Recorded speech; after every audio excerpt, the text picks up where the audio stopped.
Hello, ladies and gentlemen, boys and girls. I am very excited about today's discussion. We are going to talk about a debate between Bret Weinstein and Richard Dawkins that recently occurred.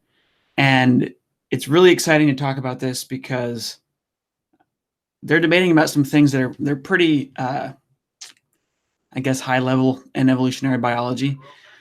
But it's really neat because, oops. I'm already investing. With question.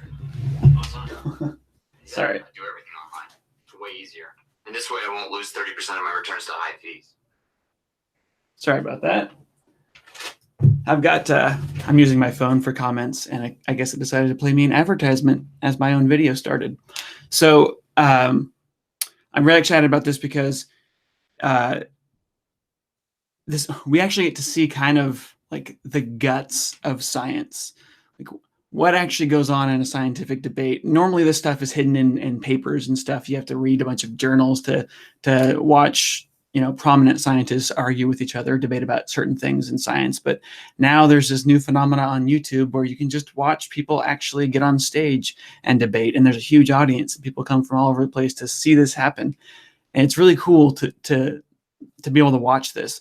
Now, it's possible that nothing will really become of the things that were discussed at that debate.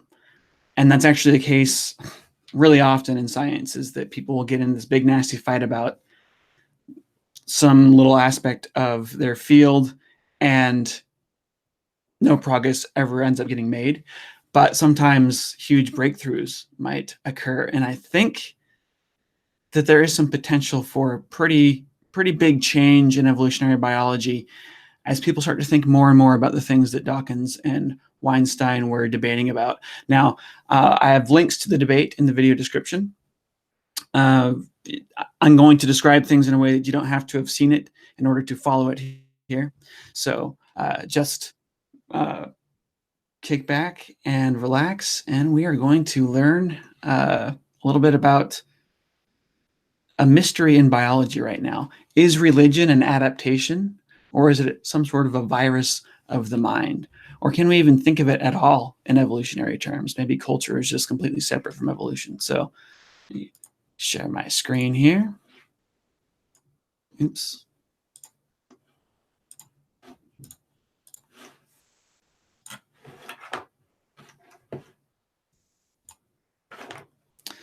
So religion, virus of the mind, or evolutionary adaptation. I'm extra excited today because we're going to talk about, I'm a twin. This is my twin brother here on the left. I'm on the right.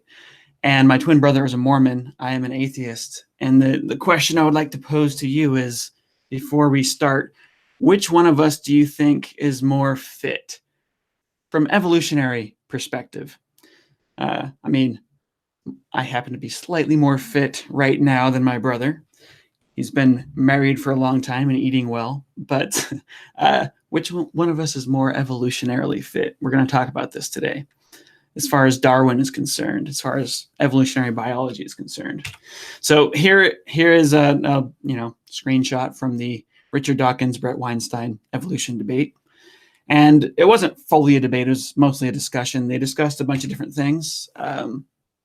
Some of the parts where they started to sort of debate a little bit, but they ended up they seemed to be on the same page after discussing the first two of these questions. So, can we trust mathematical models in evolution?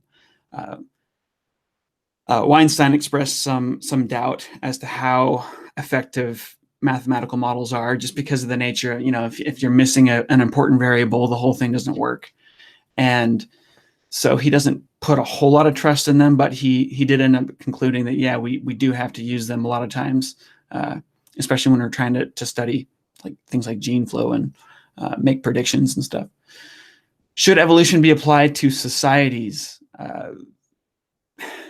Evolutionary biologists have been applying Darwinian type theories to culture and societies for a long time. And a lot of times they've got an egg on their face. They've been too strong, saying that, oh, this trait in this group of people, this behavioral trait in this group of people is biological, when it turns out it was actually just cultural. There's a pretty long history of that, and it's fairly dangerous to do because it can promote things like racism and so on. So they were both ended up being very cautious, but agreed that, yeah, we should be studying culture using evolution, but we have to be extremely careful, especially in what gets published and what gets said outside the scientific community about that. Like, what are we publishing in books that are facing the public and so on? Then 3, is religion a virus of the mind or an evolutionary adaptation? And this is, of course, the question that's most interesting for today. And then 4, is culture the result of natural selection working on lineages or on memes? And of course, it could be neither, but Dr. Weinstein talked about it working on lineages, and Dawkins talked about it working possibly on the level of memes. And so we're going to discuss that. And it's actually really important. So if we find out that religion is an evolutionary adaptation, how is it that that religion is evolving? Is it evolving through natural selection working on lineages or working on memes? So focusing in on question number 3 here. In 1991, Richard Dawkins wrote an essay, a public-facing essay called Viruses of the Mind. And in that, he basically said that religions are viruses. And because this was a public-facing essay, it's pretty obvious that that was an insult to religion, right? He's saying, most people in the public see viruses as nothing more than parasites, right? And so Dawkins is making that analogy that religion is a parasite on a healthy human mind. It corrupts and exploits that healthy human mind for its own reproduction, for its own benefit, so it can spread throughout the population. Weinstein says, no, religion is an adaptation. And he presents some evidence for this. He talks a lot about the Catholic Church. Well, I'm not going to be talking about the Catholic Church. I'm going to talk about the Mormon Church because I'm more familiar with that. I was raised Mormon, no longer am. And as mentioned, my twin brother still is a Mormon. But I consider something an adaptation if it is a trait that helps its host survive to reproduce. I have survive and reproduce here, but it should be survive to reproduce. Reproduction really is the game in evolution. You need to be able to survive long enough to reproduce at the right time so that your children, your offspring, will be able to survive and reproduce as well. So evolution is a little bit to do with survival, a lot to do with reproduction. And you can consider a trait an adaptation if it helps survival and reproduction. Now, this is problematic in a lot of reasons in biology, because a lot of times we'll see a trait on an organism and we'll have no clue what that trait actually does. And so, but we'll still want to know whether or not it's an adaptation. And in that case, Dr. Weinstein actually came up with this 4-point test to tell if something is an adaptation. And religion fits the first 3 very well. Is it complex? Does it have a cost? Is there variation in the amount of cost that is spent? Yes, this is true for religion. And then 4th, does it persist over evolutionary time? And I don't quite know how he thinks that religion fits that number 4 there. I'd like to have him on my show sometime. If anyone has connections with him, he's actually really hard to get a hold of now that he's kind of got this little boost of fame recently with the drama that happened at his school.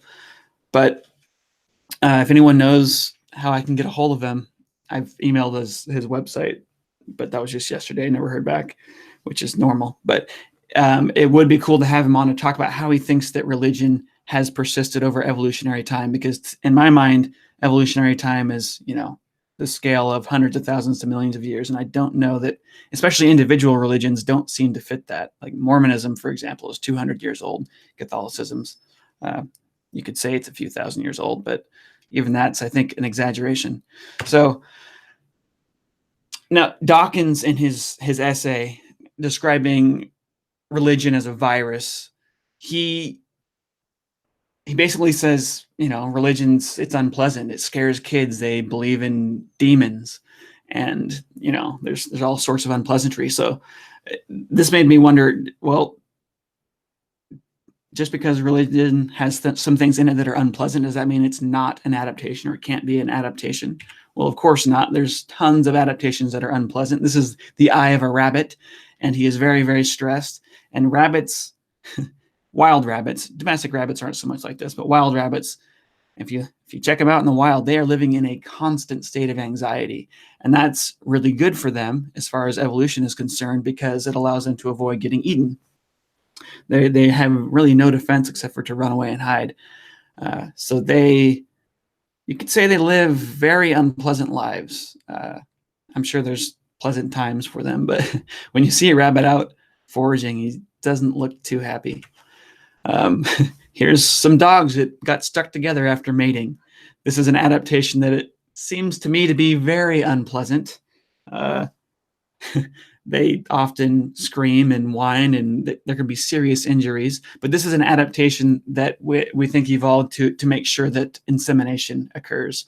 The genitals swell after entering, and that makes sure that sperm gets to where it's supposed to go. So it's an adaptation, but it's certainly unpleasant. These guys right here, if you know what this is, these are two flatworms that are engaging in a phenomena that we call penis fencing. They are mating, sort of. This species is both male and female. They produce sperm and eggs. And there is no vaginal canal of any sort. What they do is these two little white knobs, they have spikes inside, and those are the penis, essentially. And they stab each other with that. They stab into each other's body to inseminate the other one. And what happens is they'll fight each other, and the one that loses the fight, the one that gets stabbed first, loses and becomes a mother and goes on her merry little way, while the victor goes on to fight another. And so there is this giant ongoing tournament of flatworms. It's just, they're evolving better and better abilities to stab each other with their sword-like penises. So that's that's happening in nature right now. This crazy, unpleasant tournament for who gets to be the father and who has to be the mother. And yeah, pretty crazy. So adaptation is not always pleasant. That's fine for evolution. Now, others are like, well, but religion is dishonest, right? Spoiler, or I guess word of warning. Normally I'm pretty careful in these presentations to be accommodating towards religious folks, but you might have noticed from the title of this video that I didn't even consider the idea that religion is true. I'm asking whether or not it's an adaptation or a virus. And I guess that probably shows my cards a bit as to what my opinions are about it. But Dawkins talks about religion being dishonest, and this is one of the things that he kind of uses this as a description of why it acts like a virus. It's so dishonest. It's everything you learn in a religion is factually untrue. I mean, not everything, obviously, but the things that you learned about gods and demons and the causes for sin and suffering and stuff, all that's made up. So do adaptations need to be honest? Well, obviously that's not true. This is a praying mantis that is lying to insects. It's pretending to be a flower, and it's being very dishonest. And when an insect comes by, it will kill it. Now, this is the case of, it's being dishonest to its prey items.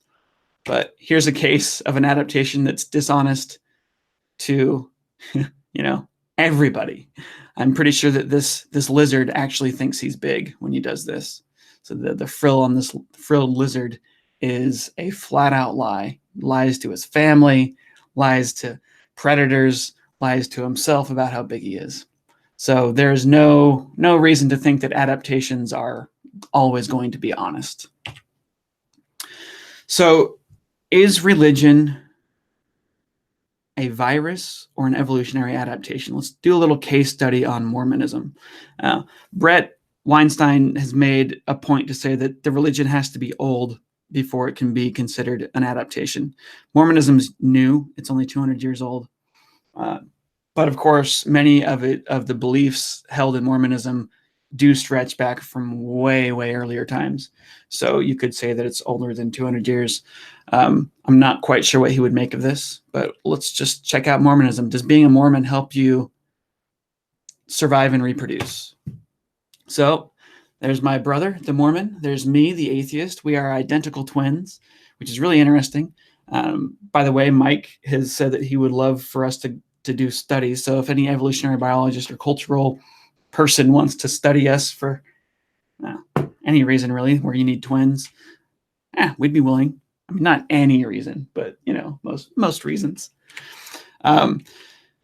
Mormonism, you could say, acted very much like a virus, especially in the past. Mormons were required to make incredible sacrifices. They gave up all of their money to join the church. This is a painting of pioneers crossing the country. They're going from Missouri to Utah, and this is a famous story that might be mythological, might be real, of there's these three young men that carried a bunch of people across this river, and then they died, of cold.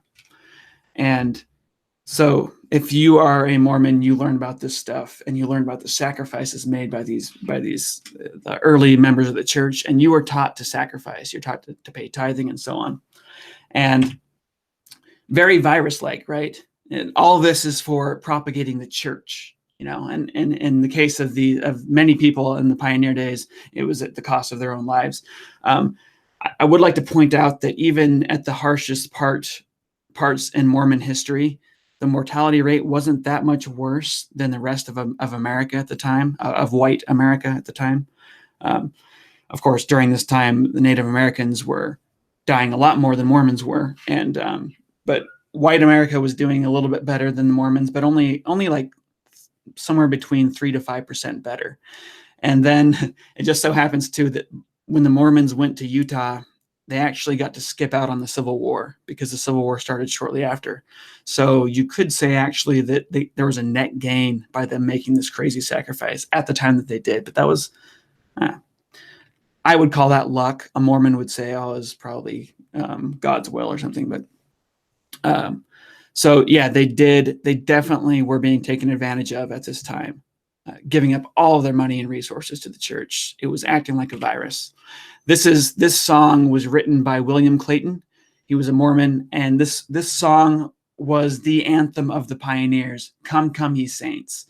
And it is extremely beautiful, and it is probably the most evil bit of propaganda I have ever seen in my life. I'm not going to read it here, but you can screenshot it or look it up later and read what these pioneers would sing to themselves after losing a child to the cold, sacrificing it for their church, after having to kill Native Americans because the Mormons were taking their land. By the way, Mormons actually avoided killing natives quite a bit by befriending them fairly quickly, even though the Mormons were taking all the natives' resources. The Mormons were kind of sneaky enough to blame that on other pioneers, and it was a group in California that ended up killing a lot of the natives that would have been going to war against the Mormons. So they kind of lucked out there. But there was definitely a lot of exploitation of the Native Americans, and this was really easy for the Mormons to do when they were singing this song every day that told them that God prepared this land for them, for the saints. It made it very easy to exploit the local people there, and do it with love and think that you're doing things correctly, and that you're noble for doing what you're doing. Very, very evil song this is. Check that out when you get a chance. And it's also extremely beautiful. It's an adaptation of an old English folk song, so it's got a really good like emotional tone to it. Utah, which is where lots and lots and lots of Mormons live right now, has abnormally high suicide rates. And so from this, you could say that maybe that means that Mormonism makes people depressed. There's also a really high use of antidepressants among Mormons. But I think that people should be careful about jumping to the conclusion that Mormonism is causing this because, of course, this is Utah's suicide rates in general, not just Mormons committing suicide. That I have seen there are people doing more research to see if it really is Mormons. And right now there is a really high suicide rate among teens, and especially gay teens, gay and lesbian teens in the Mormon church. abnormally high. And the cause and effect does seem pretty clear there. But we have noticed that there are high suicide rates in all places where there's a really high altitude. People commit suicide in high altitude cities more often than in low altitude cities. Salt Lake City is really high altitude. Most of the population in Utah is really high altitude. So it might be something like that. The increased antidepressant use among Mormons might be because they don't drink alcohol or smoke marijuana. So they can't self-medicate. So they medicate at the doctor's office instead. There's lots of different things that could explain this besides Mormonism, but Utah does have a strikingly high suicide rate. And you could say that this is the religion acting like a virus. But so my brother and I, right? Which one of us is more evolutionarily fit? Well, Mike, the Mormon, he has 6 kids. Here's 4 of them here. And by the way, if you watch my channel, you've seen Jackson before. You know him quite well. But these are my nieces and nephews. I miss them so much. I moved to Canada recently. Haven't seen him in a little while. But so Mike the Mormon has 6 kids. He's married. He's been married for many years. John the atheist, I have 2 dogs. And I guess actually they're my girlfriend's dogs. But so, as far as evolution is concerned, I'm doing it wrong, right? So it appears that Mormonism, at least in this one little case study, is making someone more evolutionarily fit. That makes Mormonism seem like an evolutionary adaptation. But that's just one person. So what is it like normally? Well, it turns out that according to Pew research, Mormons are 66% of adult Mormons are married. And only 37% of non-religious people are married. So 66% versus 37%. So that's very common. And then as far as number of children, down here at the bottom here, we've got unaffiliated, so people that are not religious, 1.7 children on average in the United States. Mormons, 3.4 children. They beat every other religious group in the United States. 3.4 kids on average. My brother, of course, has 6. If you were to try and put my brother and I on this chart, we wouldn't even fit because the disparity is so big. But Mormons really are fit according to evolutionary standards. Extremely fit, much more fit than their neighbors. This is let's look at just survival. This study is a really long study done on Mormons and their lifestyle and their mortality rates. And it turns out that what was found after following a group of 9,815 active Mormons, so these are Mormons that are happy with their religion, they go on a regular basis. They were followed for 24 years, and it was found that the men typically lived to be 84.1 years old, which is 9.8 years longer than a normal American man. And Mormon women live 5.6 years longer than normal American women. So there's something going on here. And there's lots of things linked to this, one of which is being a stronger immune system, which might have something to do with the fact that you go to church when you're a little kid and you get sneezed on by all the other little kids, and you're doing that from day one. There's a bunch of other things. There's the word of wisdom. They don't drink. They don't drink alcohol or coffee. They don't smoke, and a bunch of other little factors. They tend to manage stress fairly well because they have strong communities and so on. So, is religion a virus of the mind? Is it a parasite that replicates at the expense of its host, or is it an adaptation that helps survival and reproduction? Well, it is true that, it's possible that Mormonism causes people to be more depressed. It's possible that it's, unpleasant in several ways, but it certainly qualifies as an adaptation if we ask, is it helping survival and reproduction? Yes, it absolutely is. There is no doubt about this. And if you look at other religions, you'll find very similar benefits that, for Catholics and for, there's a whole group. Of course, a Catholic priest is not going to have very good reproductive numbers, but overall, and by the way, Dr. Weinstein addresses that in the debate. the Catholic priest issue. But so I think that we can be pretty sure that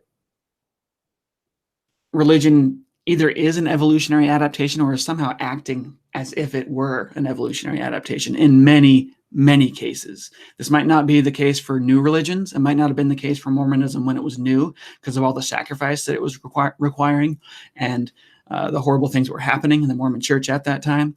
But once a religion is well established, it seems to tend towards helping its members survive and reproduce. And there's a reason for that. And I'm going to talk about that later. So is culture the result of natural selection working on lineages or natural selection working on memes? This was a big part of their debate, and certainly not settled. I wish that they would have fought a little harder on this and worked things out better. There's an after the debate discussion with Dr. Weinstein where he clarifies things quite a bit more. But during the actual debate, I feel like, I don't know, maybe he was nervous or something. He wasn't pushing back on Dawkins nearly as hard as I had hoped he would.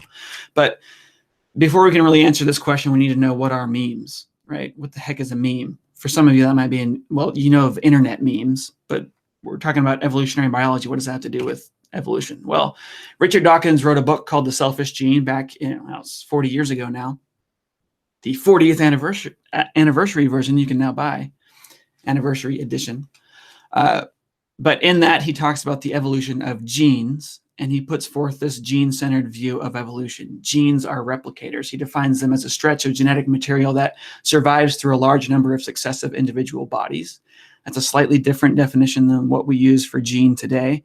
And because of that, readers need to be aware of that. It's been a big criticism of his book. Like, how do you even define a gene? Genes don't work the way you say that they do. But he's very clear in the first 2 chapters to define exactly how he thinks a gene should be thought of when you're looking at it from an evolutionary perspective. And it's fairly different than what we see a gene, how we use the word gene today. So you need to keep that in mind when you're reading his book. But this book was absolutely groundbreaking. It helped us understand evolution at a very, very deep level, at the level all the way down to the level of a gene.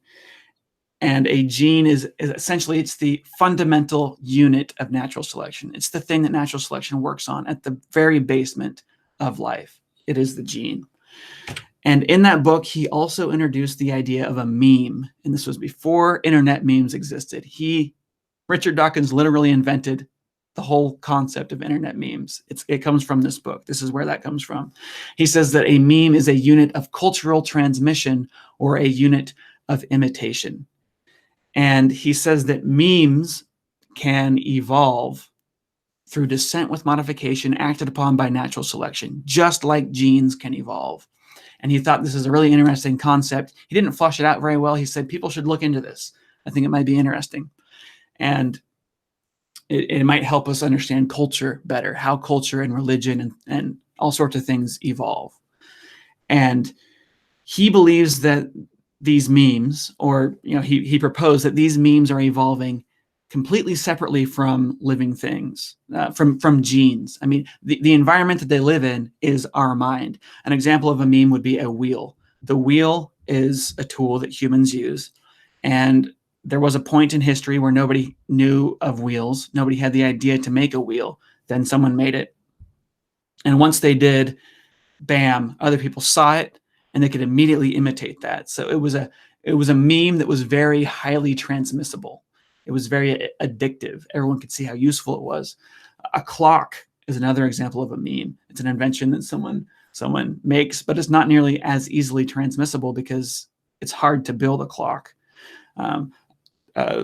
Faith, the idea of faith is a meme. The idea that you should believe in things that you cannot see, and that this is a virtue. That is a meme, and that can be transmitted through a culture. And he said that these memes, they form alliances with other memes. They form superstructures. So a religion is a whole complex of memes that can be passed on from parent to child, or can be passed on from a missionary to a potential convert.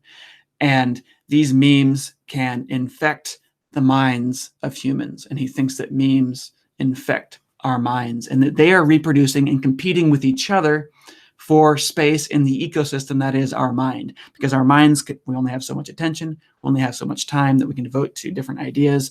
So the memes end up competing with each other, and it's survival of the fittest. It's Darwinian evolution of ideas. So I want to just pause real quick here and see if there are any questions that are really important. Oh, hold on, let me grab. I've got Marilyn helping me with this today, but when my phone was going crazy, we lost access to that. 1 second here.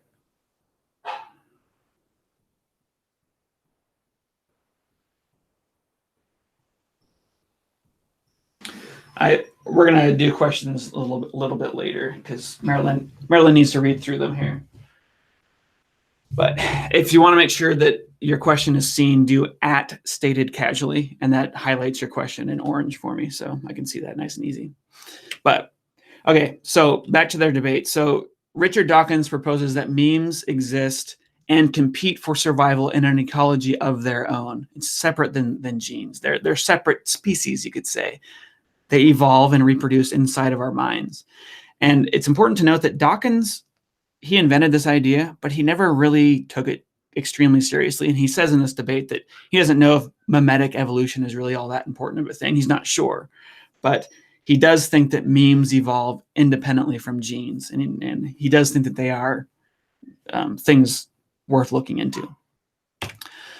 Bret Weinstein says, no, memes show no interest in passing themselves down when it is not in the best interest of their hosts. By the way, I'm paraphrasing what they said. These aren't like exact quotes. He's arguing that memetic evolution does happen, but it's trivial. It's not that big of a deal. And he thinks that lineage selection is key. And he doesn't really explain what lineage selection is. And I could not find anything online of him really explaining lineage selection very well. If anyone knows of a video or something that where he explains that, please let me know in the comment section. But he says that lineage selection is key. And Dawkins, and he didn't use the exact words I'm about to show you, but more or less he responded with, bollocks, in the way that Richard Dawkins so lovingly does. So here's the thing. If memes evolve independently from genes, the way that Richard Dawkins says that they do, they must compete with our genes and end up acting like viruses, right? They must really infect us and do us wrong, right? You would think if they're not linked to our genes in any way, they're not the product of our genes, the direct product of our genes, but they're evolving independently, they must act like a virus and be nasty parasites, right? The answer is no. And this is Bret Weinstein's issue. He thinks that this is the argument that he puts forth, but he's wrong, and he's wrong because he hasn't paid close enough attention to the work of Professor Stuart West. I will argue today. And I'd like to point out that I think that Richard Dawkins is wrong when he calls religion a virus, and I think that Weinstein is wrong when he makes this claim that memes can't evolve independently from genes because they end up being beneficial for us. Stuart West is an evolutionary biologist at Oxford, which is actually where Dawkins works. And I'm pretty sure they know each other. Stuart West has done absolutely amazing work on the evolution of behavior. And he looks into how it is that cooperation evolves in particular. And I highly recommend people read his stuff. I promote it on Twitter all the time because it's wonderful. But this is a paper that he did, which I actually worked with him on a video to promote this a few years back. Major evolutionary transitions and individuality. This is talking about how it is that cells come together or end up going from single-celled organisms to multi-celled organisms. How it is that things like mitochondria ended up merging with other cells to become eukaryotic cells. So for those who don't know, we are eukaryotes. And inside of each of our cells are these little tiny organisms that are their own thing called mitochondria. And they reproduce somewhat independently from the host cell. There could only be, there's a limited number of mitochondria in any cell at any given time. And when one dies, the others will reproduce to replace it. And their reproduction is actually fairly controlled by the host cell. And they are transmitted in the egg cell from mother to child. They're not transmitted in the sperm, usually. Sometimes they are, but it's a mistake. It's very rare for that to happen. And so Stuart West talks about how it is that these alliances form. How does symbiosis form between two completely different species? How do they come together and end up cooperating with each other? How does evolution do that? And he uses math, he uses direct observations, he uses all sorts of different modeling and studying methods to figure this out, to outline how the heck this works. And he talks, what's most important in this paper to me, most relevant to Bret Weinstein's confusion here, is that he explains how two different species can come together and end up evolving cooperation, pure symbiosis, very, very tight symbiosis. And I'm not going to read this here for you. I'm just going to say that it's in the paper and it's super interesting. And the most important thing to know here is that if two organisms come together and one of them depends on the other for replication, so their interests align in mitochondria.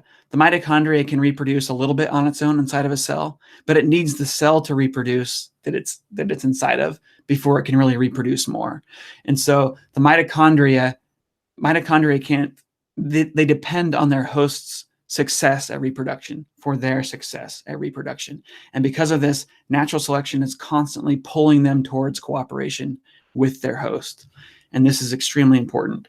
If a parasite can be transmitted horizontally, if mitochondria could leave a cell and go get inside of another cell that doesn't have very much mitochondria in it and then reproduce in there and keep doing that, it would not evolve symbiosis. We would expect it to start acting like a virus. It would start to evolve towards the ability to infect cells rapidly. But because it's currently stuck and it depends on its host's reproduction, natural selection is always pulling it to cooperate with its host. And here's John's symbiotic hypothesis. It's not really my hypothesis, actually. It's Stuart West's hypothesis applied to memes, which to my knowledge has never been done. He hasn't done yet. And it's Stuart West's idea applied to memes to answer Bret Weinstein's question. If memes depend on passing from parent to child, they will evolve strong cooperation with their hosts. And many memes do depend on being passed from parent to child, especially the memes that we find in religions. The things that are taught in religion are so insane and so obviously false that they cannot be believed by a thinking adult. You have to teach them to a child when they're young, when they're willing to believe anything. That's the only way that most religious, I shouldn't say most, that many religious ideas can be passed on. It's the only way. When I was a Mormon, I was actually a Mormon missionary. And we were told to teach young people, especially kids, as they were rebelling from their parents through puberty. A lot of times they'd latch onto religion, and so they were vulnerable, extra vulnerable. We didn't say they were vulnerable. That's not the term we used as missionaries. But now, in hindsight, they're the ones that were extra vulnerable to infection with these memes. The other types of people that were really vulnerable to being converted to religion is anyone who just had a death in the family, and we were taught this and as missionaries. Talk to people who just had a death in the family. Talk to people who just moved to a new place and don't have any friends, because religion gives you friends and religion gives you comfort with death. And so we were taught to take advantage. They didn't tell us to take advantage of them. We were taught to specifically focus our attention on those types of people, younger people, those who just had a death, and those that just moved. And because converting someone to Mormonism is extremely hard to do. People don't accept the ideas unless there's something weird going on in their brain, or unless they're kids. So my prediction number one, if my hypothesis is correct, and the hypothesis that really comes from Stuart West, actually, comes from his work. Memes that spread mainly via proselytizing will often act like viruses. So they will exploit the well-being of their host. They will end up hurting their host. And by the way, the early Mormonism, which was pretty nasty to its own members, the only way that it could spread was through proselytizing because it was brand new. That was the only way that Mormonism could spread. It was a brand new religion. And so it was very virulent in the early days. Memes that spread mainly from parent to child will often act like adaptations because in order for them to spread, if their best chance of spreading happens to be from parent to child, then they better be helping those children grow up and have more kids, because that's the only way they're going to survive and reproduce. That's how they get a competitive advantage in the world. So things that are viral, new religions, cults, social media and apps, those things act like viruses. They're exploiting us. Fad diets, new fad diets, new weird family structures. So there's a lot of experimentation in the United States right now with new like breeding habits, like, there's polyamory and so on. These types of ideas can infect like a virus, and it's maybe only in the future we'll find that they actually work and they can be passed from parent to child. But right now they're in kind of the virus stage. And then new strange political movements are these memes that can act like viruses. Memes that act like adaptations, old religions, traditional diets. So look at diets that have been used for generations and generations, and you'll find good wisdom in those. Traditional family structures, and there's lots of different family structures that work. In America, monogamy, the nuclear family tends to be the way, but there's actually lots of different ones that work, and you can find those in different cultures, and they've been stable for many generations. And then tried and tested political movements are much more likely to act more like adaptations than viruses. So you might be wondering, well, don't Mormons spread their religion via proselytizing? And so shouldn't Mormonism be a virus? Shouldn't it be nasty to its people? Shouldn't it take advantage of them? And we just saw earlier that Mormonism has all these benefits for its members. Shouldn't it be the opposite? Well, converts make up about 250,000 new members of the church per year. Births make up only 107,000 new members of the Mormon church per year. So it looks like this is true. Mormon is a proselytizing church. And so it should evolve towards a virus-like, nature, right? Well, we're forgetting something. Less than 1% of converts serve as missionaries. The missionaries, the people that do that proselytizing, almost all of them were raised in the church. So the church still depends heavily. All of the memes of the church, all of them depend on parent to child transmission. They're heavily dependent on that. And so they are being selected for alignment with the organisms, the host organisms' genes. The memes are aligned with the genes in Mormonism. So that's my prediction, and that's my really casual study of the data to back up my prediction and say that my prediction is true. But of course, my prediction needs a lot more study than what I've shown here. I would absolutely love it if more people would study memes and take this as a serious form of study. There was a paper that existed for like 5 years just about memetics, the study of memes, but it died out, and that's really unfortunate to me, because I think there's a lot of wonderful discoveries waiting to be happened in the study of memes. I think that they are real. I think that this is a really interesting way to study culture. It's not the only way the culture should be studied, but it's an interesting way. It's the reductionist view of culture, and reductionist forms of study have pros and cons, of course. But I think we could learn a lot from this. By the way, Mormonism, just so you know, has changed a lot over the years. I talked about how in the early days it was more exploitive of its members. Nowadays, it's very helpful towards its members in general. Obviously, some people have horrible experiences in the Mormon Church. I actually had a really good experience in the Mormon Church. I just didn't believe it, and so I left. But This chart here shows all the breakoffs of the Mormon Church, and you can see that religions evolve just like organisms do. There's so many branchings and splittings. And what this is, these different branchings and splittings, these are the adoption. So the churches that end up dying, going extinct, they adopted a new meme, and that new meme happened to be detrimental to that religion. I mean, there might have been some luck involved in here, obviously, as well. But the religions that another way that a religion might die is that it might hold on to a meme too long. The world changes and the religion stays the same, and so it ends up going extinct. But the mainstream Mormon Church has done a really good job at adapting to new trials. It seems like the internet is giving them some problems. A lot of people are leaving Mormonism now because they have access to information, which is interesting, and that's what kills a religion. But they might find a way to adapt, and they might continue to grow. They're kind of stagnant right now as far as growth, but they might find a way to adapt and overcome that by adopting new memes and by letting go of some old memes that they've been holding on to. And they've let go of a lot of memes in the past, and that's what's made the mainstream Mormon Church so much more successful than all these other ones here. Mormons I think there's 15 million and counting, maybe 17 million.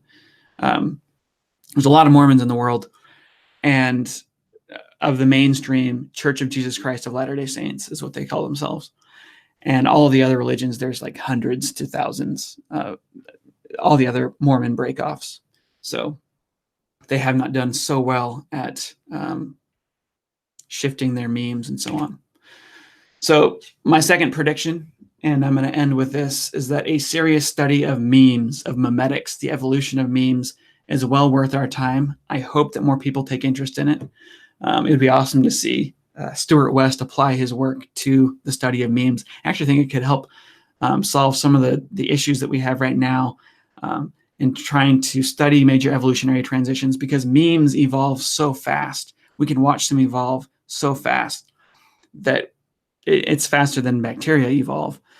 So we can actually learn a lot by studying their evolution. And I think it's definitely well worth our time, though there are, of course, many problems.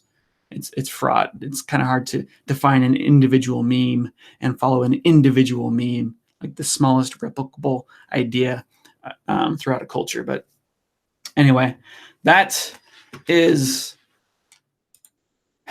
what I've got to say. I loved watching that debate. I would love to have Bret Weinstein on my channel to talk with him about it, to talk about his thoughts on the evolution of culture.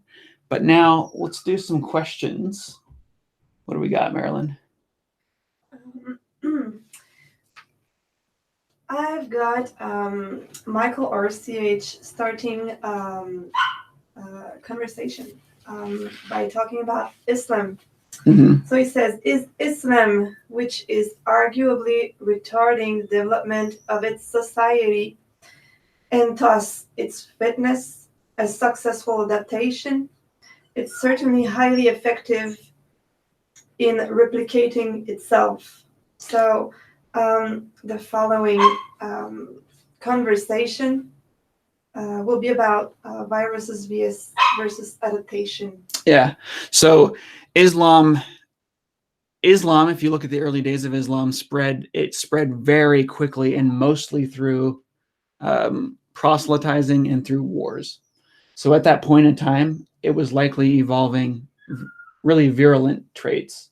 But Islam now, I don't know how well it spreads through proselytizing. I think it mainly depends on reproduction. And if you look at the number of Muslims in the world, there's a lot of them. And so, when we say that he says that it retards the cultural progress. Is that what he said?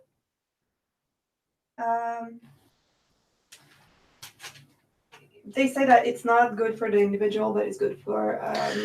it's more acting like a virus because it's good to replicate. It's good for replication. Yeah, see, I would actually argue and say you need to prove that it's actually hurting the individual. I think you could say that it stresses the individual. There's, we talked about this before. Being stressed out does not mean that it's not an adaptation. for rabbits, it's extremely important that they're highly stressed all the time. Otherwise, they'll get killed. And Islamic cultures are thriving quite well. Like, look at the numbers of Muslims in the world. There's lots of them. They're doing way better than most other religions. So I think being a Muslim does help you survive and reproduce. I think that's a safe thing to say. And I have Shannon Q, which I want to answer to. She says me hi. I want to answer hi. And she says, adaptations in behavior can lose favorability or necessity and no longer be beneficial. So even if the adaptation model is correct, it's not an argument for efficacy. Yeah, so as environments change, the traits that you have that are good for survival and reproduction might change as well. Right now, we're entering into a global world, much more secular world. And I think that religion might end up being a disability in this future world. It might not. I mean, maybe the whole secular movement, secularization of society will fail. And, we'll all be run by Islam in the future. Who knows? But I think that, certainly right now, certain doctrines within Christianity, for example, make it hard for people to be successful as scientists. So if you want to be a successful scientist, but you refuse to accept that the earth is old, or you refuse to accept a bunch of these very simple data points and observations that we've made for religious beliefs, that's going to give you a disadvantage in modern society. It's going to make it harder for you to get a job in science, for example. And it's going to be harder for you to make legitimate discoveries once you become a scientist. But that, by the way, that's only true for very specific branches of science. You can be a perfectly good engineer and believe that the earth is, 6,000 years old. So things are changing, but that doesn't mean that religions are not an adaptation right now. And that doesn't mean that they were not adaptations in the past. And one of the challenges for the atheist community, which I'm a part of, is how the heck do we help each other? Something else that I want to point out is that we don't need to play the evolutionary game. Like, we woke up into a world where we were actually, everything around us, all the plants and animals around us are fighting, and they're playing this game called evolution. It's all about survival and reproduction. We don't have to play that game. You can just say, that game's stupid. I'm going to watch Netflix instead, or I'm going to have puppies instead, which is what I've chosen to do. You don't have to play the game, but those who don't play the game won't exist in upcoming generations. We're going to get selected against. So there's that. But I think the atheist community is lacking a lot of support structures that exist in religion. Just to give a personal anecdote, I've got a little bit of time here. When I was a Mormon, Mormons do this wonderful thing called home teaching, where the men pair up and are assigned 5 families, typically in the church, and they're supposed to check on those families once a month and teach them a short little lesson. Well, teaching the lesson is just an excuse of something to do when you're hanging out with them. It gives you something to talk about when you're there, so things aren't quite so awkward. That's how I saw it anyways.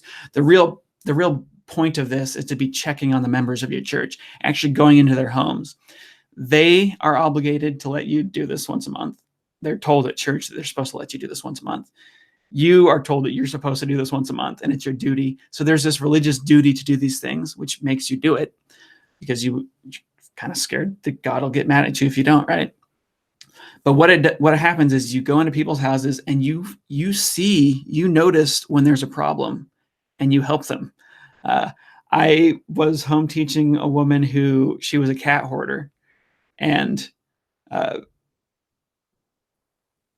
that's a troubling trait for someone to be hoarding cats. And she was hoarding cats and dogs, and her house was absolutely filthy. I'd go over there once a month. I usually wouldn't teach her a lesson. I would just clean up animal crap off the floor with her because she was in a wheelchair. And so her house was just, I only came once a month, and it would just be covered in crap. She would clean it too sometimes, but it was just beyond her capabilities. So I would do that. And I noticed that she was eating cat food because I opened up, I guess I was being nosy. I opened up the fridge. I want to get a drink.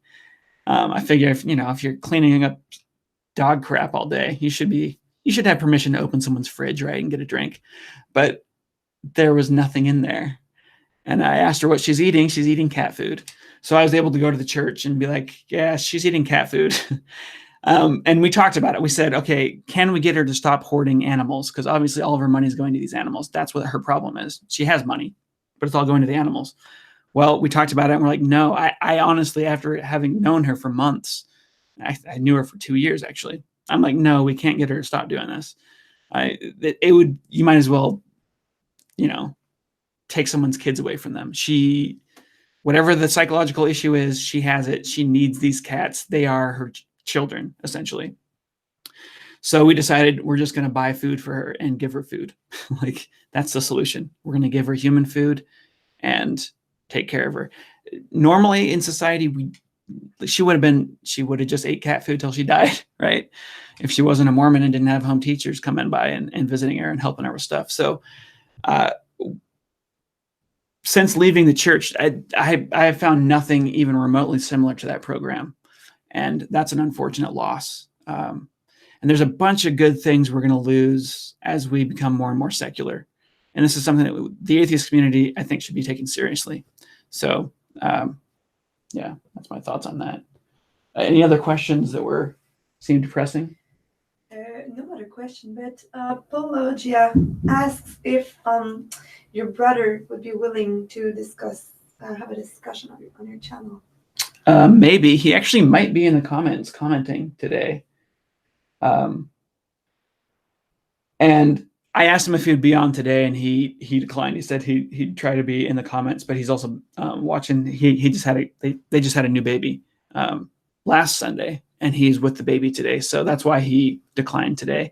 But I would love to have him on and talk about this type of stuff. He's really into it, and he's very open, and he's clear thinker. We have the same brain. So, any other questions?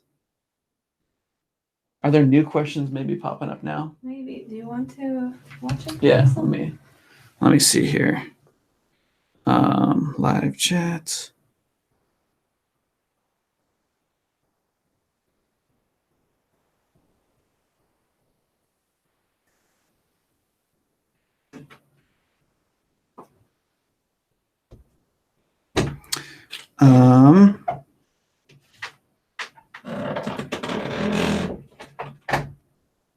Let's see. I'm looking for any last minute questions. Oh, someone says you're playing the evolutionary game whether you like it or not. Yeah, I mean, I'm gonna lose if I don't play, right? You either play or you lose.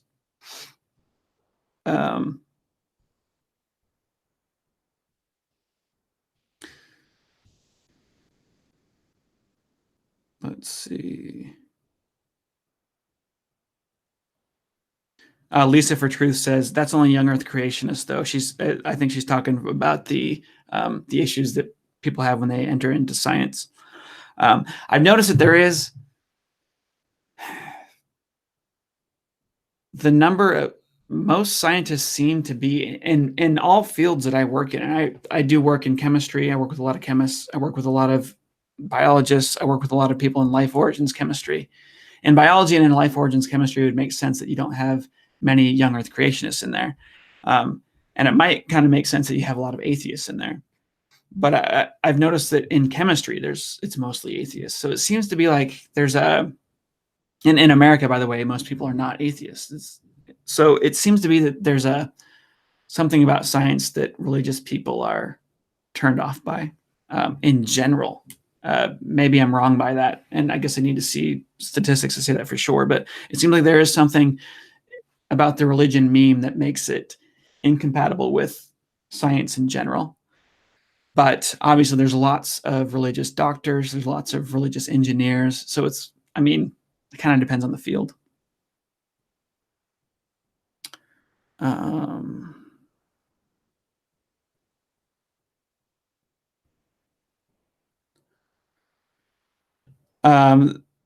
Someone posted a link to a paper talking about the link between high altitude and suicide rates. That's interesting. And it was also asked, did you say population density has something to do with it? I did not. I haven't studied suicide numbers very much. I know there's a lot of debate about this going on in the Mormon Church, especially about youth. Like, why are people committing suicide so often in the Mormon Church? Or it's in Utah. That's where the numbers come from. And it seems to be significantly higher in Utah than elsewhere for young people. And that's a new trend. The young people just shot up. Like from between 2011 and 2015, the numbers doubled in teen suicide rates, which is weird. And people are trying to figure that out. So there's a lot of debate going on about that within Mormonism and within just Utah in general. Like, what the heck is causing this? Is it Mormonism? Is there something weird about Mormonism? Is it Mormonism combined with internet access? You have this really intense, you have access to information. That information is in direct conflict with what your parents are teaching you. Is that stress causing part of a cause of this? I don't know. Who knows? Who knows what it is? I know for me to leave the Mormon Church, again, like I was full into it. I was a Mormon missionary. I went to Sao Paulo, Brazil for 2 years, and I baptized like 21 people. Sometimes people ask me if I feel bad about that, but you baptized 21 people and brought them into Mormonism, but they were already Catholics. So I was just selling Pepsi to the Coca-Cola kids. I don't feel bad about that. But I forgot what I was saying. But anyway, oh yeah, I was deeply into Mormonism, and leaving was extremely stressful for me. All the anxiety that I felt when I was learning things that did not match up with what I was taught and what I was teaching other people, that was especially disturbing to me, is to teach lies to other people. That I'd been teaching lies to other people. It was super disturbing at the time. Now I don't really blame myself for that. I had been indoctrinated, but I would say that I went into depression for about 6 years. I didn't like need medical treatment for it. It wasn't that bad, but it was extremely stressful time. And I did not make friends during that time. I lost a lot of friends during that time. And when I left my church, of course, my whole circle of friends ended up shifting. Luckily, my family has been awesome and super supportive. My twin brother's been fine with me hanging out with his kids, and he's fine with them knowing that I don't believe in the church, which is not always true for people that leave the Mormon Church. Some people get really hassled by their families, and even my extended family, my cousins and stuff. I think it was awkward for some of them at first, mainly because I was so loud and obnoxious about it when I left. But I feel loved and accepted when I go to a family reunion. It's not the stress that so many other people talk about. So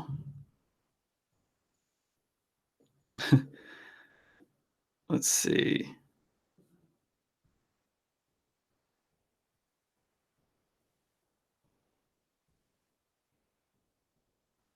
Oh, Mike's here. Yeah. Genetically, my evolutionary success equals yours, right? That is correct. So there is a process called kin selection, where the closer you are related to someone, the more it doesn't matter if you reproduce or you help them reproduce. Now, of course, I'm not helping Mike reproduce. I don't help support his children in any way. I wasn't much of a wingman for him when he was looking for a wife.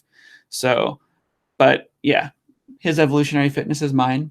That is absolutely correct, because he has the same genes as me. Shelled Reptile says, I lost most of my friends that knew that I became an atheist. That's sad, but we have to face it. Yeah, it is.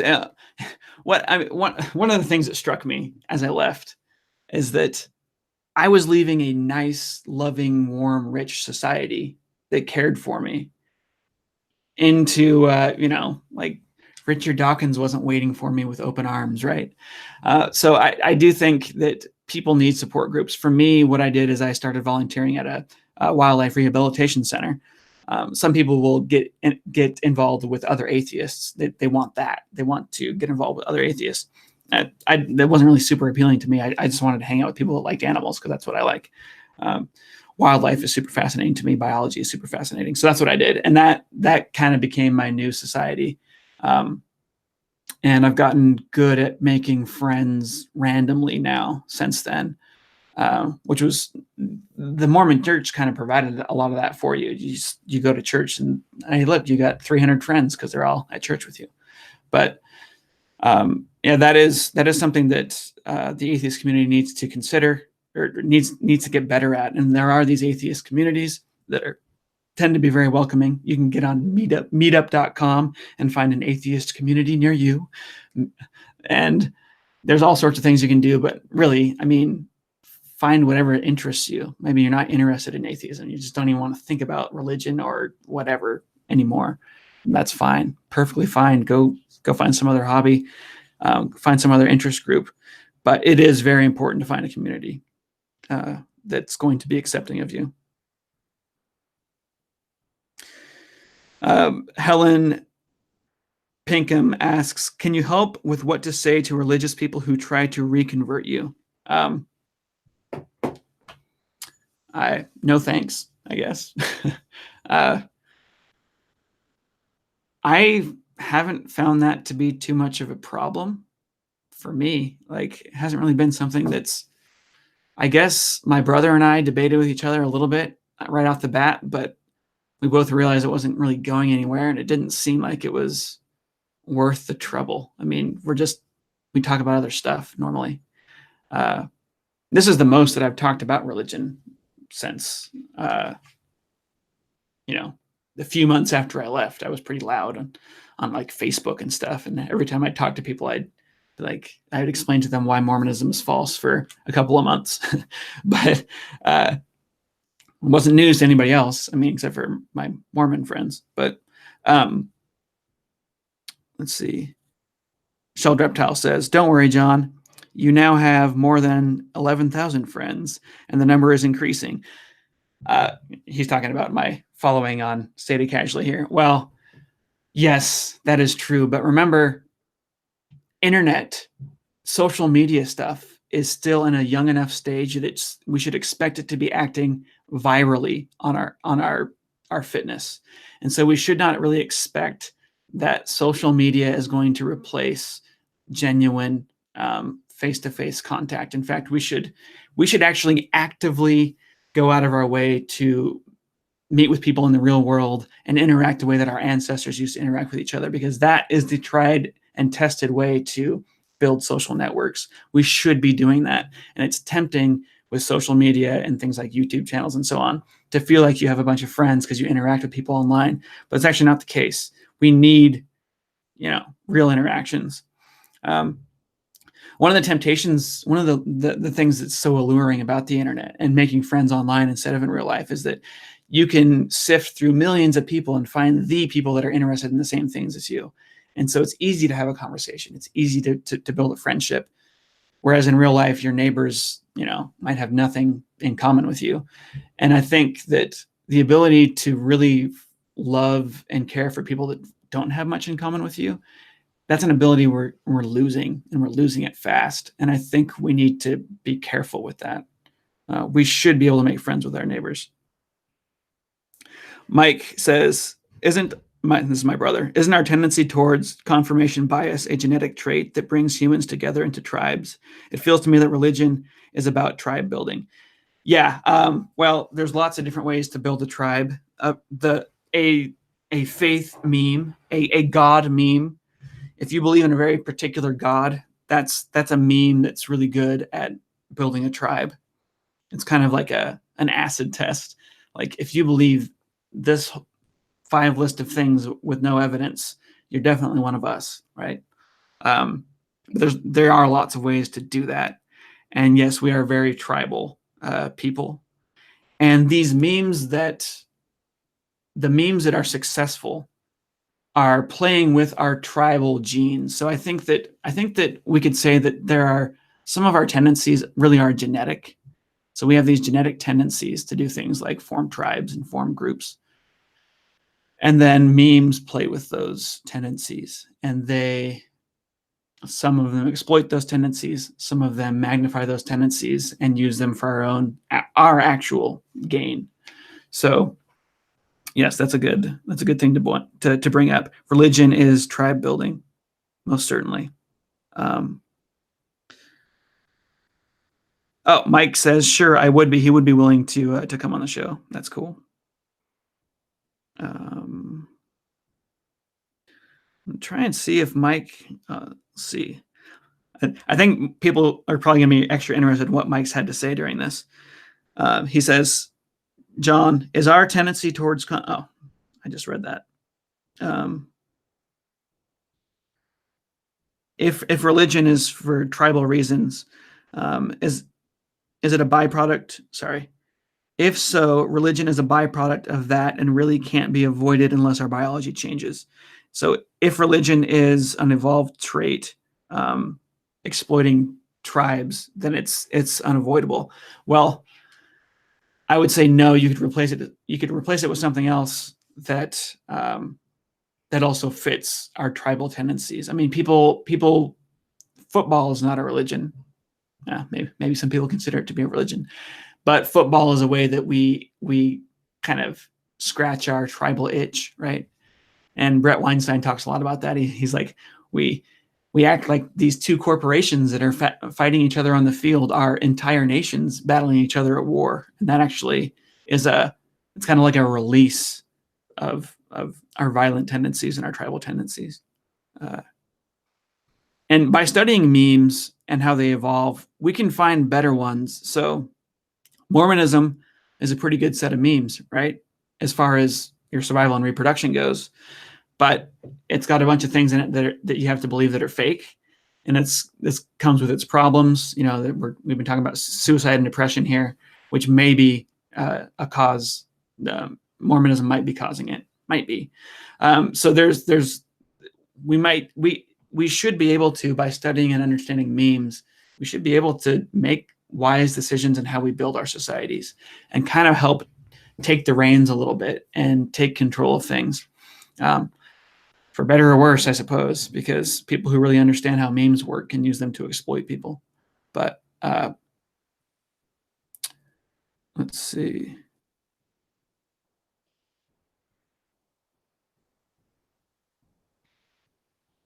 I think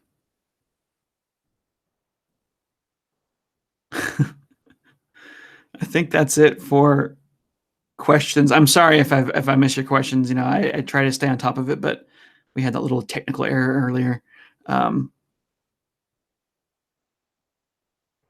Here's something that seemed interesting. About the religion might be repelling people from being scientists. There are so many curious people who indicate that is probably not very true, such as Destin from Smarter Every Day. Destin is an exception to the rule. And I am extremely grateful that people like Destin exist and are vocal about their love for science, because Destin, for those who don't know, he's an evangelical Christian that has a science YouTube channel, and he gets people excited about science. He even gets them excited about evolutionary biology. I met him randomly at the Natural History Museum in Washington, D.C., and he like tweeted a picture of us and told people to go and watch my videos on evolution. So he's awesome. So yeah, certainly there are exceptions to the rule, and I'd love to see more of those.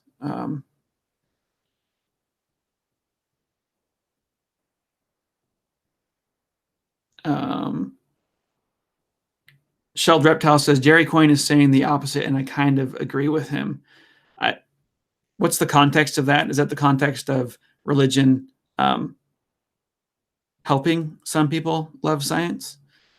I would agree with Jerry Coyne in that it seems to be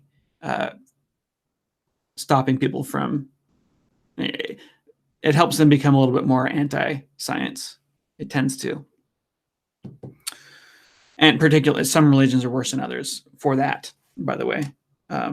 Anyway,